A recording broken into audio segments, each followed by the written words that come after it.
in shoplifting.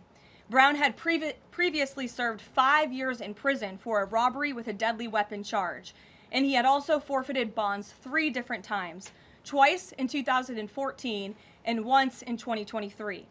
Despite all of this past documented criminal history, when Brown was arrested yet again in January of this past year, a Democrat judge, who I will add was a strong supporter of former Vice President Kamala Harris, released this insane criminal once again without requiring him to pay any bail.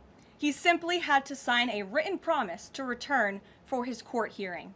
Think about how crazy it is to ask a career criminal, someone who by definition repeatedly breaks the law, to just sign a written promise and come back again another day. This is madness.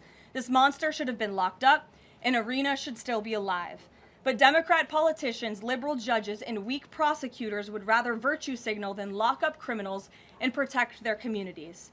And perhaps most shamefully of all, the majority of the media, many outlets in this room, decided that her murder was not worth reporting on originally because it does not fit a preferred narrative. Many of the journalists in this room spilled plenty of ink trying to smear Daniel Penny for defending a subway car from a deranged lunatic in New York City, but none of those same reporters lift a finger to write stories about an actual murderer. Here's the truth that every American must know. Too many innocent people across the country continue to pay the price of the failed experiment known as cashless bail that has been championed by the Democrat Party for years. All the way back in 2020, North Carolina's then Democrat Governor Roy Cooper established a so-called task force for racial equity in criminal justice. Sounds nice, but it's not. That task force was co-authored by then Attorney General and current Democrat Governor Josh Stein. It recommended, quote, reimagining public safety to, quote, promote diversion and other alternatives to arrest. It also advised to de-emphasize some felony crimes, prioritize, quote, restorative justice, and eliminate cash bail. Democrats in North Carolina and nationwide are consumed with pushing a woke, soft-on-crime agenda, no matter how many innocent Americans suffer as a result. Instead of aggressively prosecuting and locking up violent criminals, the Democrat-backed cashless bail approach lets these criminals roam free in our country to offend again and again. These reckless policies have turned too many of American cities into hunting grounds for career criminals who mock our justice system, drain law enforcement resources, and wreak havoc on law-abiding citizens.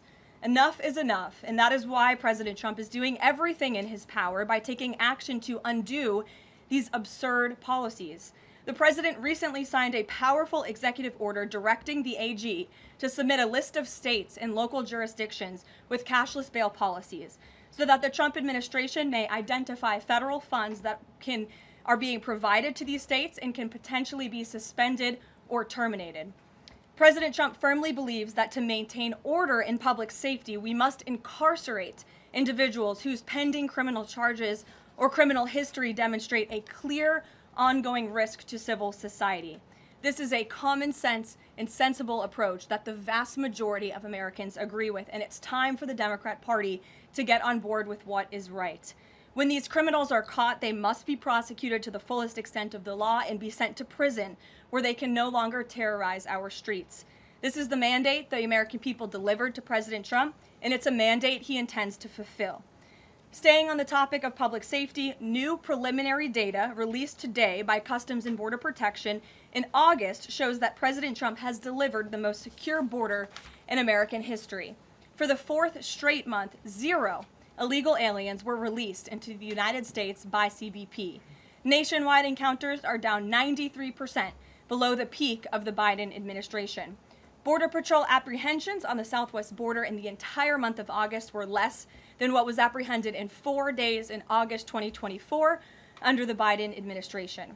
President Trump has ended disastrous Biden illegal alien invasion, and he sealed our border in record time, keeping this central promise he made to the American public. With that, I will take your questions. Here in our new media seat today, we have Michael Schellenberger, who is the founder of Public News with nearly 2 million readers and subscribers. Michael, thank you for being here today. Thank you. And why don't you kick us off? Sure. Thank you for making space for new media. Nice to meet all of you. It's great to be here. I want to see if you could give some insight into whether the president is considering additional measures against Europe and Brazil, not just for censorship, but also for preventing political candidates from actually competing in elections. We've now seen in Romania, France, and now Germany with Joachim Paul, efforts to basically just prevent candidates from being able to compete in elections. The president has shown some concern around President Bolsonaro, who's being prevented from running. All of this is coming in the context of increased censorship of online platforms, of American platforms, and efforts to censor Americans. I'm personally being investigated under criminal investigation with my Brazilian colleagues for publishing the Twitter Files Brazil. We're very grateful that the president has imposed Magnitsky sanctions on the judge. Is the president considering additional actions, given that it appears that they're going to end up with a conviction against President Bolsonaro, preventing him from running? Is he considering doing anything about this crackdown in Europe? I mean, it's shocking to see Joachim Paul, this mayoral candidate in Germany, the criminal indictment against him cites him, quote, saying that he loves the Lord of the Rings as reason why he's an extremist and shouldn't be able to run. So I just wonder if you could speak to that. And again, I'm grateful to be here. Nice to meet you all. And I'm grateful for what the Trump administration has done to push for free speech abroad. Well, thanks for being here, Michael. We appreciate it. Freedom of speech is arguably the most important issue of our time. It is enshrined in our Constitution, and the president believes in it strongly. He himself faced censorship in his road back to this beautiful Oval Office here in Washington, D.C., so he takes this very seriously, as does, I know, the Vice President of the United States and the entire Trump administration, which is why we have taken significant action with regards to Brazil in the form of both sanctions and also leveraging the use of tariffs to ensure that countries around the world are not punishing their citizens in this way. And at the same time, the president is, while he's leveraging the United States to safeguard our interests abroad, he's also making sure that freedom of speech remains here in the United States of America. So I don't have any additional actions to preview for you today, but I can tell you this is a priority for the administration, and the president is unafraid to use the economic might, the military might of the United States of America to protect free speech around the world. Quick follow-up to that? Sure. Quick follow-up, which is just, there was a Reuters story saying that the Trump administration was looking at this Europe-U.S. trade deal as one of the sticking points, this issue of the censorship, not just of U.S. platforms, of Americans. Do you have any updates on how those trade talks are going? And I also wonder if the president is concerned about NATO membership. NATO membership requires that you be a democracy and you have free speech. Is it possible that some of these actions that we've seen in Romania, France, and Germany would disqualify those countries from being in NATO after this? I have not heard the president discuss NATO membership in regards to this issue in particular, but I have heard him discuss the issue of free speech and the importance of free speech with foreign leaders around the world, including the Prime Minister of the United Kingdom. When we were in Scotland, the president brought this up and how important it is for the Prime Minister to protect free speech in the UK and in various conversations with other world leaders. So he brings it up, and I think the entire world knows that this is a priority for the President of the United States. Gabe. Thank you, Caroline. Regarding the Israeli strike in Doha, how much time or how much of a heads up did the U.S. get, and does the president support the strike? Sure. Well, I have a statement to read for all of you with respect to the Israeli strike in Doha, and here it is. This morning, the Trump administration was notified by the United States military that as Israel was attacking Hamas, which very unfortunately was located in a section of Doha, the capital of Qatar. Unilaterally bombing inside Qatar, a sovereign nation and close ally of the United States that is working very hard and bravely taking risks with us to broker peace, does not advance Israel or America's goals. However, eliminating Hamas, who have profited off the misery of those living in Gaza, is a worthy goal. President Trump immediately directed Special Envoy Witkoff to inform the Qataris of the impending attack, which he did. The president views Qatar as a strong ally and friend of the United States and feels very badly about the location of this attack. President Trump wants all of the hostages in Gaza and the bodies of the dead released, and this war to end now. President Trump also spoke to Prime Minister Netanyahu after the attack. The Prime Minister told President Trump that he wants to make peace, and quickly. President Trump believes this unfortunate incident could serve as an opportunity for peace. The president also spoke to the Emir and Prime Minister of Qatar and thanked them for their support and friendship to our country. He assured them that such a thing will not happen again on their soil. And to be clear, the president disagrees with the location of the strike, and that he passed that along to Prime Minister Netanyahu. The president just confirmed that in the statement that I just read to you, which I spoke with him about before coming out here. Caroline, Jackie. Thank you, Caroline. So is the president upset with Netanyahu now? The president made his thoughts and concerns about this very clear, and he spoke again both to Prime Minister Netanyahu and also the Emir and the Prime Minister of Qatar after this attack. And the president has always made it very clear that he wants peace in the Middle East, just like he sought that and accomplished that in his first term. He expects all of our allies and friends in the region, that includes both Qatar and Israel, to seek peace as well. And he wants to see that happen, and he's working with all of our allies in the region to get that done. Are there any consequences, so to speak, for Netanyahu doing this, as it sounds, against the president's wishes, or at least his belief that it was appropriate? Is there going to be any directive from the president to Netanyahu in terms of what's allowed in the future? And also, is there any concern this could jeopardize the Abraham Accords?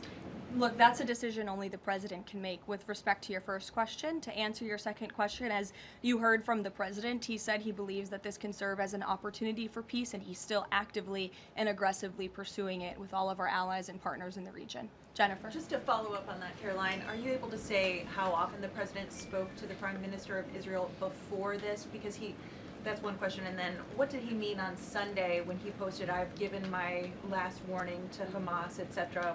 He wasn't talking about this strike on Doha? No, he was not. As I told you, the Trump administration was notified by the United States military that Israel was attacking Hamas, and the president spoke to the Prime Minister after the attack, as well as, again, the Emir and the Prime Minister of Qatar. And I know Secretary Rubio and Special Envoy Witkoff were present for that call with the Qataris as well. Reagan. Thanks, Caroline. I have two questions for you on crime crackdown. Sure. Democrats have tried to argue that red states have higher crime rates while overlooking problems of high crime in blue cities. I'm wondering if the president would consider working with red state governors to fix high crime in blue cities like in Memphis, Tennessee. So first of all, I want to get to the premise of your question, Reagan, which is being pushed by Democrats, that there is crime in red states. Of course, there is crime in all states, but the crime in these cities is all in cities that are run by Democrats. If you look at the list of the top 20 high crime cities in the United States, every single one, with the exception of one in Louisiana, is run by a Democrat. And these Democrats have supported the same policies that I spoke about at the beginning of this briefing, like cashless bail. If you look at a red state, Mississippi, but a Democrat-run city in that state, Jackson, in 2019, Jackson, Mississippi eliminated cash bail for virtually all misdemeanor cases. And while Jackson is not formally a sanctuary city, the state of Mississippi formally banned sanctuary cities, and this city has acted as a de facto sanctuary city for criminals and illegal aliens since 2017. Same thing, Birmingham, Alabama, a Democrat-run city in a red state. In 2017, the Birmingham City Council unanimously passed a resolution, quote, committing to establish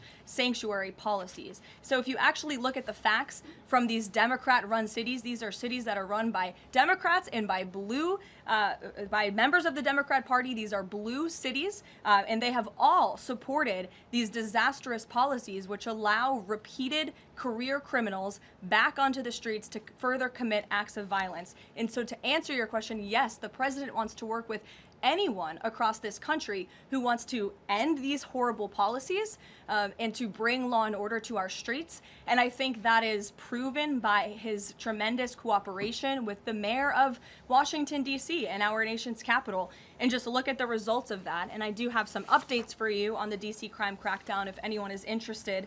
There have been a total of 2,177 arrests made since the start of the operation on August 7th. Just last night, there were 57 arrests made in Washington, D.C. Of the 57 arrests, there were 14 illegal aliens who were arrested, many of whom had prior criminal histories. And other arrests just last night in our nation's capital, so you all can be very grateful for this. Our great men and women of law enforcement, both federal and local, working together as they should, made an arrest on a warrant for assault with the intent to kill. The subject shot 2 adult males after an altercation. They made an arrest on a warrant for an armed carjacking. The subject assaulted an adult male in the face with a firearm and then took his keys. We also made an arrest on a warrant for simple assault and the destruction of property and subsequently charged with second-degree theft. Last night in D.C., there was an arrest for possession of a controlled substance with second-degree theft. There was an arrest for possession of a controlled substance with the intent to distribute. that subject, the person is also a subject of interest in a homicide, in a carjacking. Last night in D.C., we also arrested a felon in possession of a firearm who was carrying that firearm without a license. So these are the career criminals. These are the bad guys that we are picking up in Washington, D.C. every day. The president would love to do this in every Democrat-run city across the country, and he hopes that more Democrats will call the White House to allow us to help them. One more that's D.C. specific. Congress is poised to not extend Trump's federalization of the D.C. police. Mayor Bowser signed an executive order formalizing cooperation with federal forces. You just mentioned all the success that the operation has had. Does the White House believe that the Mayor Bowser's action is enough to continue the crime crackdown? We are very grateful for the mayor's cooperation in this effort, and we look forward to continuing to work with her and the Metropolitan Police Department. Bloomberg. Thanks, Caroline.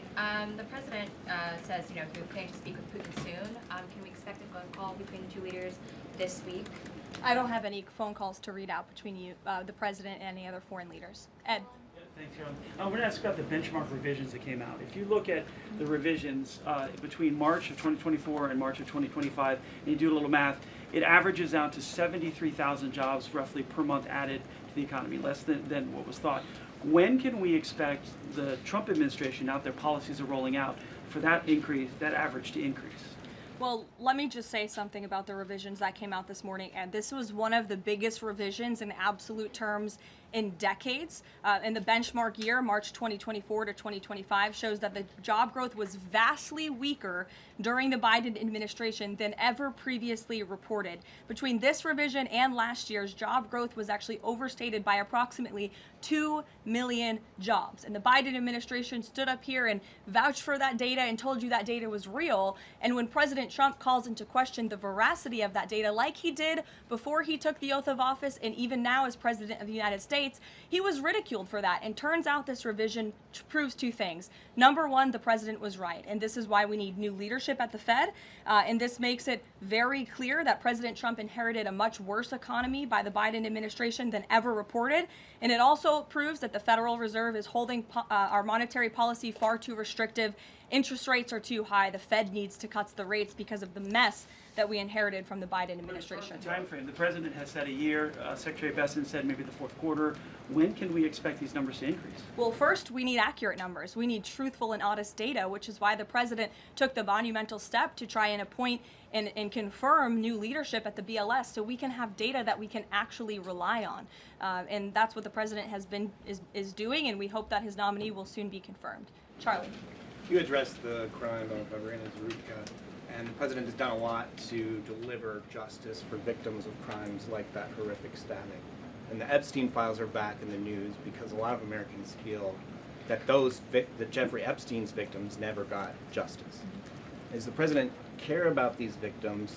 Do you think he can does he want to deliver more justice for them, and is he willing to meet with them?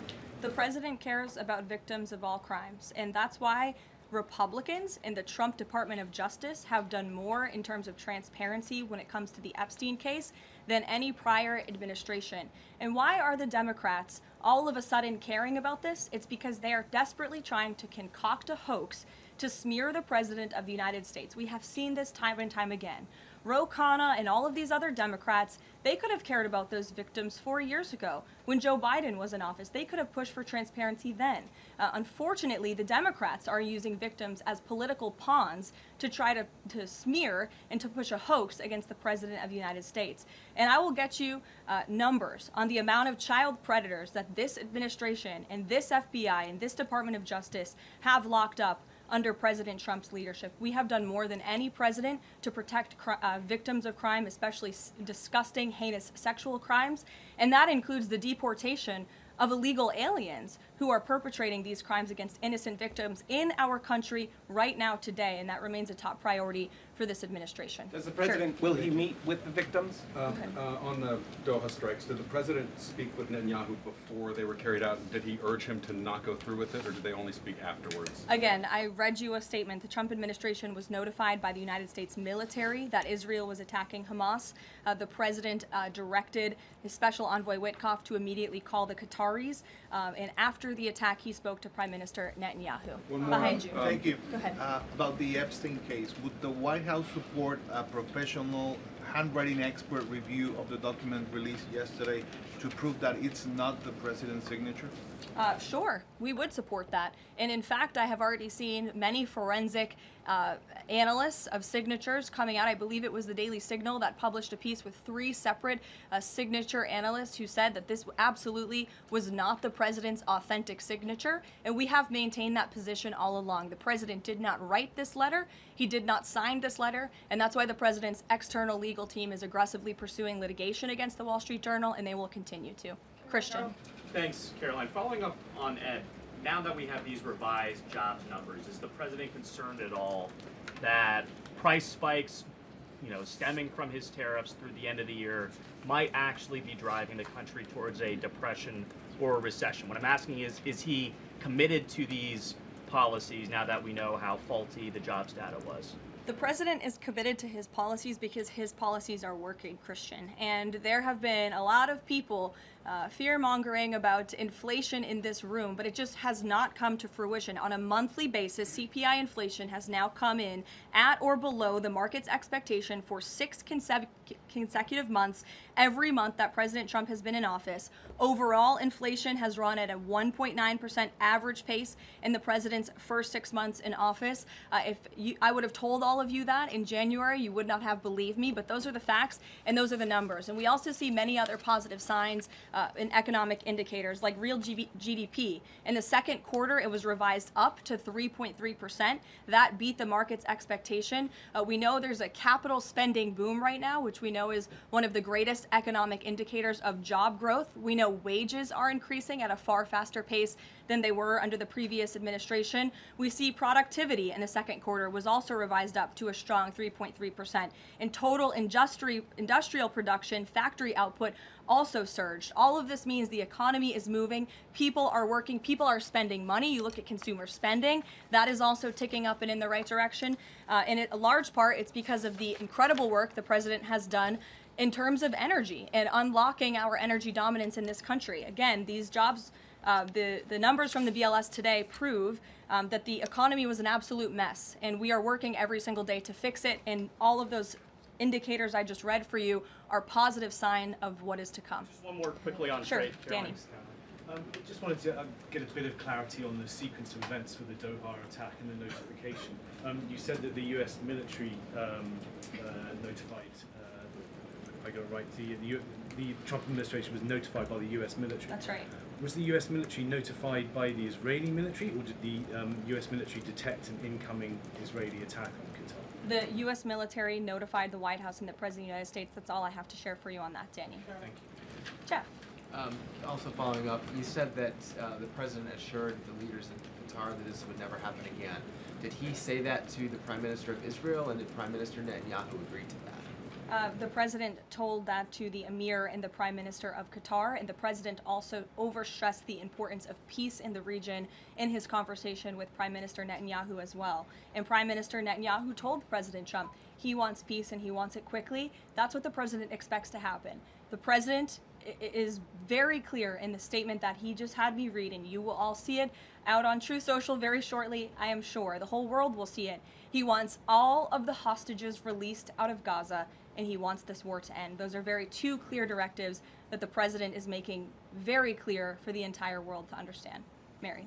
But Qatar obviously has been helping to negotiate these ceasefire talks. Does the president think that Israel is undermining negotiations by striking Qatar? Is he concerned that Qatar's no longer going to want to play that intermediary role? I think the president addressed that in the statement. I can read the whole thing for you again. I think it's very thorough because the president wanted to address all of your questions. We wrote, unilaterally bombing inside Qatar, a sovereign nation and close ally of the United States that is working very hard and bravely taking risks with us to broker peace, does not advance Israel or America's goals. However, eliminating Hamas, who have profited off the misery of those living in Gaza, is a worthy goal. So he answered that question himself. And to be clear, you can't say that Israel informed the U.S. What I can tell you is the United States military informed the Trump administration. Thank you. A quick follow on that. Can you tell us when the U.S. military was notified, given that the largest U.S. military base is in Doha? And then I have a question on D.C. crime. This morning, just before the attack, as I said earlier as well. Okay, thank you. And yesterday, the president spoke about D.C. crime and talked about how there was virtually none. And then he expressed frustration about things that take place in the home they call crime. He said, you know, they'll do anything they can to find something. If a man has a little fight with the wife, they say this is crime. See, now I can't claim 100%. Exactly what crimes was the president referring to? He wasn't referring to crimes. That's exactly the point he was making, Ouija. What the president is saying is that these crimes will be made up and reported as a crime to undermine the great work that the federal task force is doing to reduce crime in Washington, D.C. And I think the president has every reason to believe that, given the efforts of many reporters in this room who actively seek to undermine the president and what he's doing in our nation's capital. We all know that deep inside you all agree with this because you all live here, and I'm sure you are very grateful for the administration's efforts to make the city, which we all reside in, much safer for ourselves and our families. Michael. Thank you, Caroline. Florida Congressman Randy Fine is calling for judges to face consequences if the violent repeat offenders they release go on to commit new crimes. Is that something the president supports?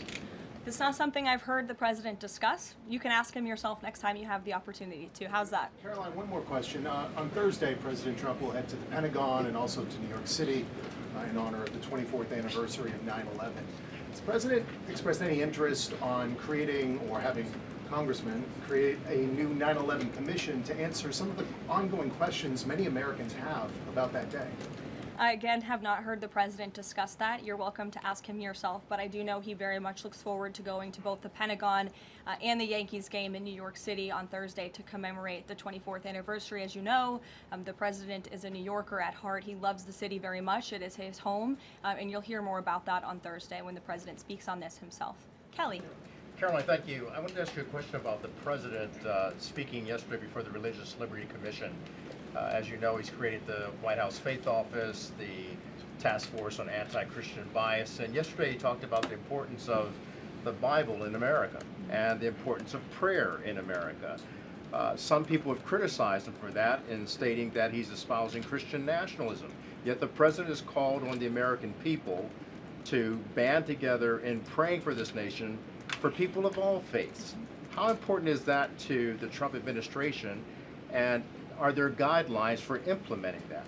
Well, last time I checked, it's not just Christians who pray, it's people of all faith who pray, and that's what the president wants to protect, the religious freedom for Americans of all faith. And he spoke about that yesterday, and that's why he was very proud and excited to announce this new initiative, Pray America, encouraging all Americans to pray for our country in the goodness of our country leading up to America's 250th birthday next year. Why don't we take some from the sides? Elizabeth, go ahead. Thank you, Caroline. I have two questions. Sure. First, on prayer again. Is the Trump administration looking for the forthcoming prayer guidelines to challenge existing court precedent on the right to pray in public schools?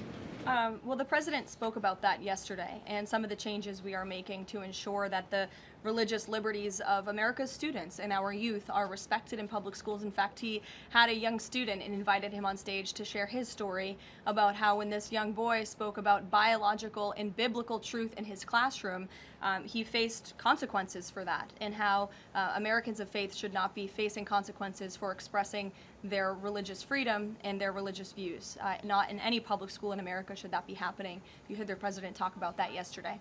Sure. Caroline, thank you so much. Regarding Israel attacking Doha, beside a phone call, what was President Trump's involvement in the attack, if any? Look, I don't have anything more to read out for you on this other than the very lengthy and thorough statement that I have shared repeatedly now. Sure. Go ahead. Thank you. After the Supreme Court ruling yesterday on the ICE raids in Los Angeles, some particularly non-white U.S. citizens are saying that they're going to begin carrying their U.S. passports with them at all times. What is the White House's response to Americans who are concerned about being swept up, as others have been already, in these enforcement actions? They should not be concerned, because this administration is focused on the detention and deportation of illegal alien criminals who broke our nation's immigration laws. And the Supreme Court upheld the Trump administration's right to stop individuals in Los Angeles to briefly question them regarding their legal status, because the law allows this, and this has been the practice of the federal government for decades. And the Immigration and Nationality Act states that immigration officers can briefly stop an individual to question them about their immigration status if the officer has reasonable suspicion that the individual is illegally present in the United States. And reasonable suspicion is not just based on race, it's based on a totality of the circumstances to review. And I will tell you, I spoke to our border czar about this morning. When ICE goes out to conduct a targeted operation to deport illegal criminals from our community, they are doing so with intelligence, they are doing so with law enforcement sources, they are doing so in most cases with the backing of local law enforcement who know exactly where these illegal alien criminals and drug traffickers and drug dealers are hiding in plain sight in American communities. And the men and women of ICE are doing everything they can to not only follow the law, but to enforce the law. And it's about time that has happened, because we had 4 years of an administration who completely ignored and evaded our nation's very clear immigration laws, and the Supreme Court has reaffirmed that. Follow up on immigration. Sure. Thanks, Caroline. One of the other documents released by the House Oversight Committee contained a photo of Jeffrey Epstein holding an oversized check that was made out to him in the check from the president for $22,000 for a fully depreciated woman. I wondered if the president has any recollection of that, or what you guys make of that photo that was included in those documents. Did you see the signature on that check? It is not Donald Trump's signature. It is absolutely not. The president did not sign that check. But does he recognize Jordan, the woman? Caroline, Thank you, no. Caroline.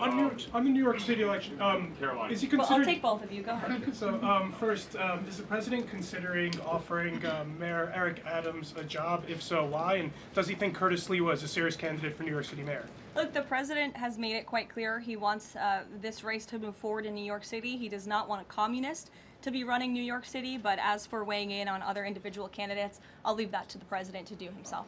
Caroline, and then following up on Reagan's question, you know, many of these highest crime cities in America, they're led by black mayors, including the 3 that you mentioned, Jackson, Memphis, Birmingham.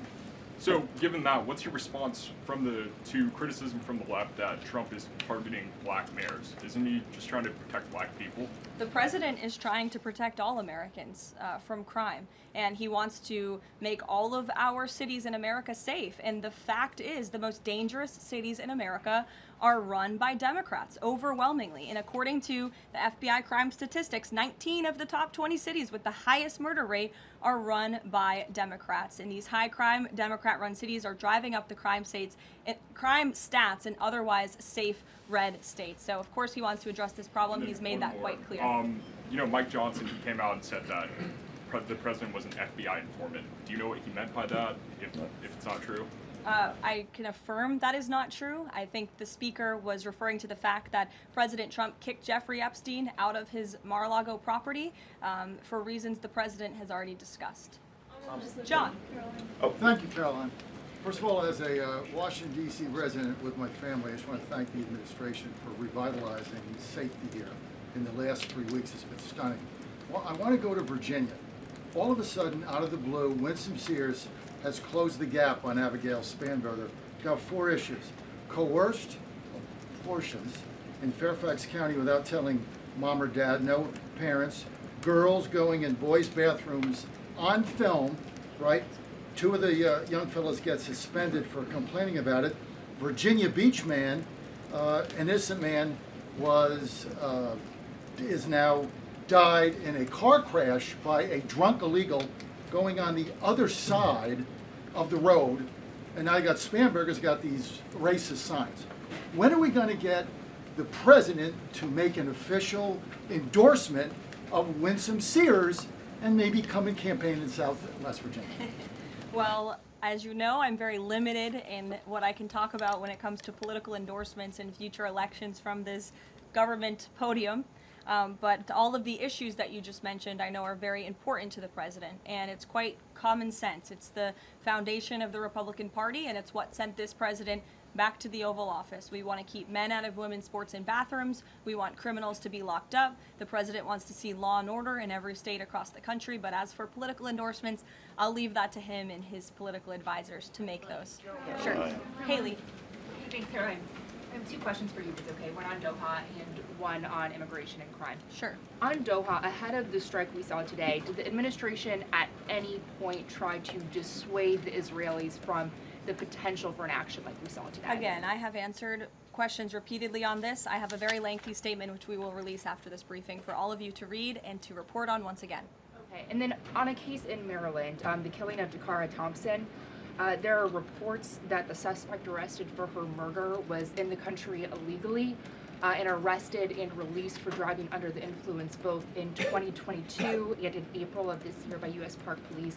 Is the administration looking into what process allowed this to take place? Yes, we absolutely are. As soon as we saw this case, we ensured that the Department of Homeland Security and the Department of Justice were on it, and I can assure you that they are. This is another heinous act of violence against someone who should have never been in our country illegally in the first place, and that's exactly why the deportation of illegal criminals from our country is a top priority for this administration, and it's something that is happening every single day, and I would encourage all of you to continue to report on the very violent illegal alien criminals that we are deporting daily from American communities across the country.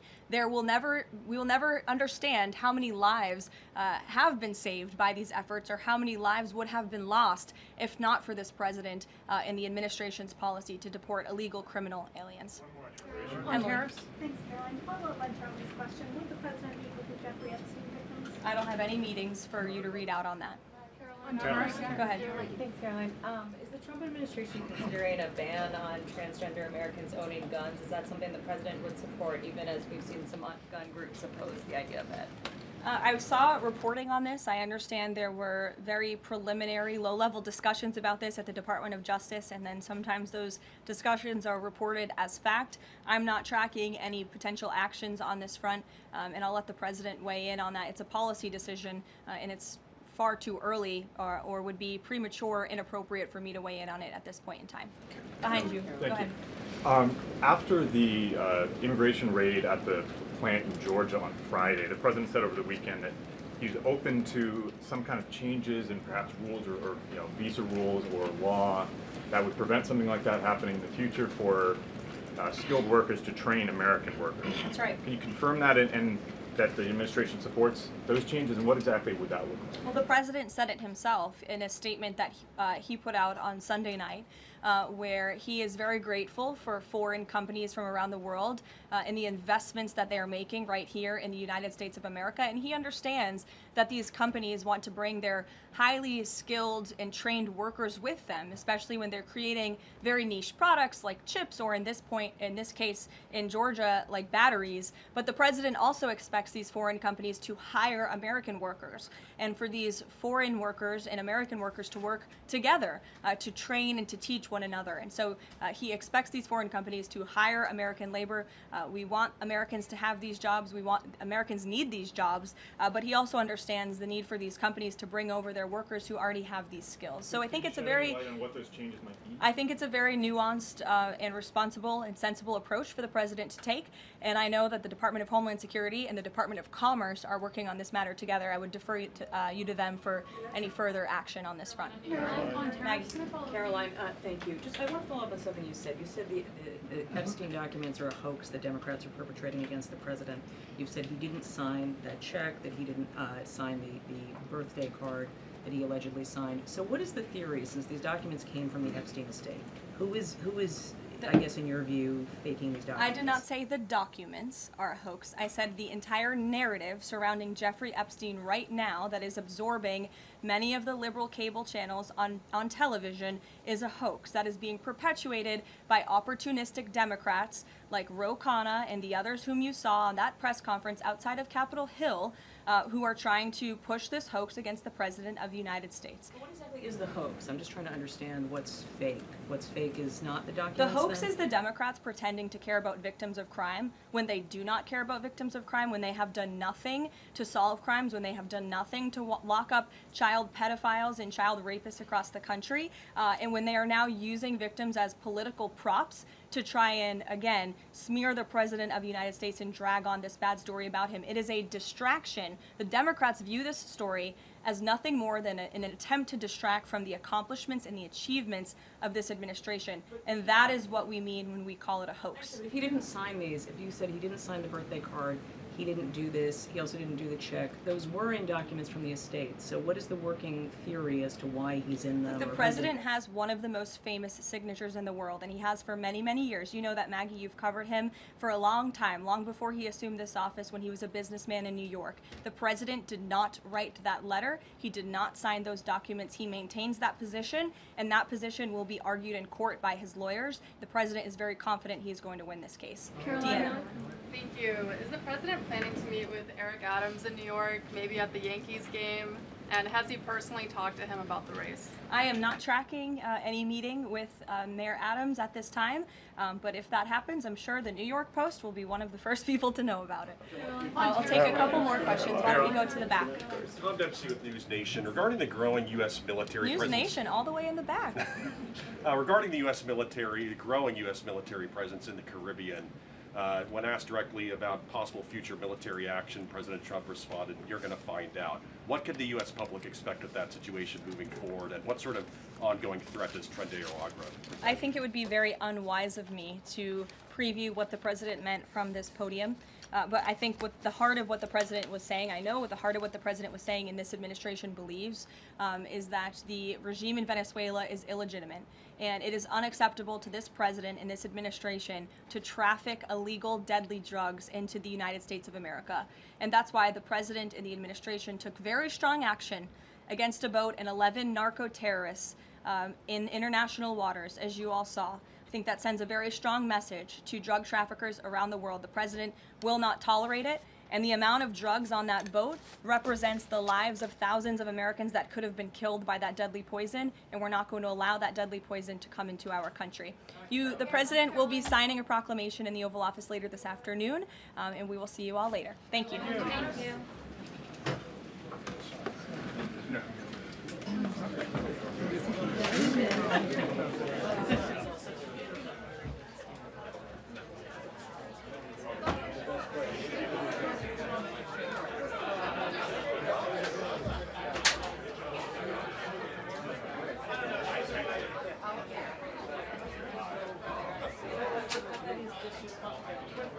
They said they were not notified.